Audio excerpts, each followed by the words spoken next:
अपने कारोबार को, छोटे कारोबार को बड़े स्केल पे कैसे करना है, कन्वर्ट करना है, आइए मैं स्टेप बाय स्टेप तरीका बताता हूँ। हम आपको बताते हैं कि जॉब छोड़ के बिजनेस कैसे शुरू करें, हम आपको बताते हैं कि इन्वेस्टमेंट से पैसा कैसे डबल करें, हम आपको बताते हैं जो उसका मुआवजा है वो उसके काम के साथ डायरेक्टली लिंक होगा। यानी अगर वो टाइम नहीं दे रहा तो उसको मुआवजा नहीं उस तरह आ रहा, अगर वो नताइज नहीं दे रहा उसको मुआवजा नहीं आ रहा।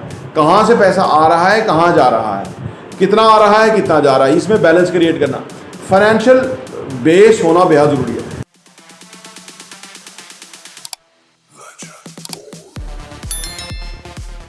बिस्मिल्लाहिर्रहमानिर्रहीम, अस्सलाम वालेकुम रहमतुल्लाहि व बरकातहू। मेरा नाम अहमद अकील है, आप देख रहे हैं प्रॉपर्टी टीवी। हम आपको बताते रहते हैं कि अपनी आमदनी कैसे बढ़ाएं, हम आपको बताते हैं कि जॉब छोड़ के बिज़नेस कैसे शुरू करें, हम आपको बताते हैं कि इन्वेस्टमेंट से पैसा कैसे डबल करें, हम आपको बताते हैं कि फ़िज़िकली आप हेल्थ अपनी कैसे मेंटेन रख सकते हैं, अपनी काम में मोटिवेशन कैसे ला सकते हैं, आप ज़्यादा अफेक्टिव कैसे हो सकते हैं, फॉल कैसे हो सकते हैं, ज़्यादा नताइज कैसे निकाल सकते हैं। आज की वीडियो में किसी ने पूछा था कि जी बिज़नेस को स्केल कैसे करें, ख़ानदानी बिज़नेस है, अरसे से चल रहा है लेकिन वो छोटे से लेवल पे चल रहा है, उसको बड़ा नहीं कर पा रहे। तो ये बहुत ही बड़ा प्रॉब्लम है और ज़्यादातर बिज़नेस के अंदर ये प्रॉब्लम होता है और ये बहुत ही टेक्निकल है, मेहनत ओरिएंटेड है। लेकिन अगर आप अपने बिज़नेस को स्केल अप करने में कामयाब हो जाएं तो आप बहुत कमा सकते हैं, आपको बहुत फ़ायदा हो सकता है। अपने कारोबार को, छोटे कारोबार को बड़े स्केल पे कैसे करना है, कन्वर्ट करना है, आइए मैं स्टेप बाय स्टेप तरीका बताता हूँ। अपने छोटे कारोबार को बड़ा कारोबार करने के लिए सबसे पहला स्टेप लेना है वो ये है कि आप अपने बिजनेस के प्रोसेस बनाएं। ठीक है, आम तौर पे एक बंदा होता है जो बिज़नेस को रन करने के लिए हर एक को एडवाइस करता है कि आप ये कर दो, आप ये कर दो, आप ये कर दो। कोई फिर रहा हो सके तो इधर आओ, तुम क्या कर रहे हो, नहीं ये कर दो तुम। अच्छा, इससे बिज़नेस बड़ा नहीं होता। जिस दिन वो बंदा सीट पे नहीं होगा काम नहीं चलेगा, काम हिल जाएगा, रुल जाएगा, फ़र्क हो जाएगा। इसके लिए ज़रूरी है कि प्रोसेस बनाएं। हर बंदे का प्रोसेस होगा, उस बंदे ने क्या काम करना है, उसके सामने क्लियर डायरेक्शन होगी, काम होगा, उसने क्या क्या चीज़ों को चेक करना है, उसकी चेकलिस्ट होगी।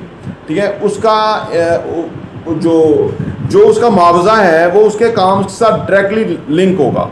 यानी अगर वो टाइम नहीं दे रहा तो उसको मुआवजा नहीं उस तरह आ रहा, अगर वो नताइज नहीं दे रहा उसको मुआवजा नहीं आ रहा।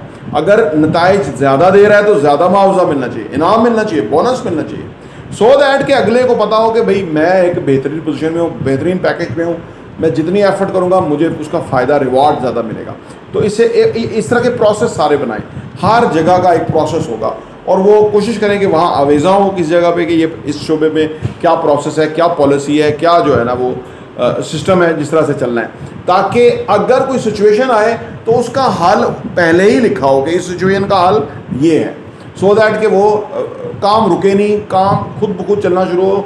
क्योंकि जब स्केल अप करेंगे ना तो फिर आप नहीं मौजूद होंगे, वो सिस्टम मौजूद होगा और उसको हर को ऑब्जर्व करना होगा और आपको उसके लिए कोशिश करनी होगी। तो नंबर 1, प्रोसेस बनाएं अपने बिजनेस के। तो ये है कि जी अपनी प्रमोशन और मार्केटिंग पे तवज्जो दें।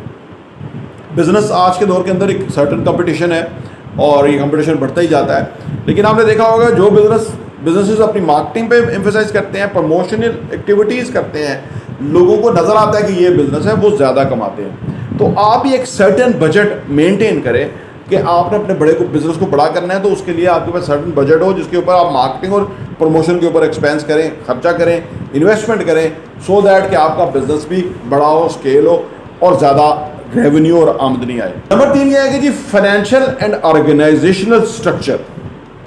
देखिए, कोई भी बिजनेस जो है ना वो फाइनेंशियल मामलात के ऊपर खड़ा हुआ होता है।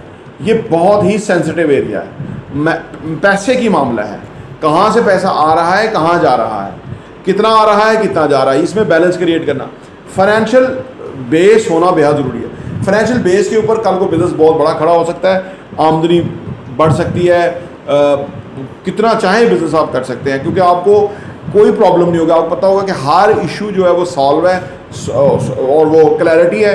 बिजनेस में क्लैरिटी होती है और क्लैरिटी फाइनेंशियल मामलात से आती है। अगर फाइनेंशियली आप क्लियर हैं तो फिर आप जितना चाहे ग्रो कर सकते हैं और जितना चाहे बिजनेस को स्केल कर सकते हैं। नंबर 4 ये है कि जी प्रिपरेशन एंड ट्रेनिंग। जितनी तैयारी रिक्वायर्ड है ना आपको काम को बड़ा करने के लिए, उसी तरह से आपको ट्रेनिंग रिक्वायर्ड है।